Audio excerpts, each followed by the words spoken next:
माकडा चल तुझी दाढी निशात काढतो. चला चला 40 रुपये तेवढंच बसतील बघ. अरे बिना वाचतो. मावशी नाव सांगा तुमचं. भाड्या तुला काय मी मावशी वाटते वे? 21 वर्ष वय आहे माझं. 21 आहे. मला वाटलं आत्ताच नुसतं बारसं झालंय तुमचं. काय म्हणलास? काय नाही नाव सांगा. मनीषा शेवाळे. नाव मी बघा लागते वी. वय सांगा. आत्ताच सांगितलं की 21 वर्ष. अहो मावशी खरं वय सांगा, नाही कोणाला सांगत. कानात सांगा कानात. 35 वर्ष आहे मी कलप करून आली आहे. 35 वर्ष वयांचं कलप करून आले ते. अरे भाड्या सगळ्या गावाला सांगतोस का बुमलून? 21. ए भाड्या भर की लवकर फॉर्म. एक फॉर्म भरायला 10 तास लावतो या. मावशी 1500 रुपये मिळणार फुकटचं. गप लाईनी तू बरावा. ए नरसाळ्या पुढचं बोलू नका तू.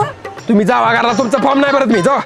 अहो दादा तुम्ही काय रागवला काय? अहो नाही अहो चेष्टा केली. माझं 1500 रुपये आलं ना त्यातलं तुम्हाला 10 रुपये देते गोळ्या खायला.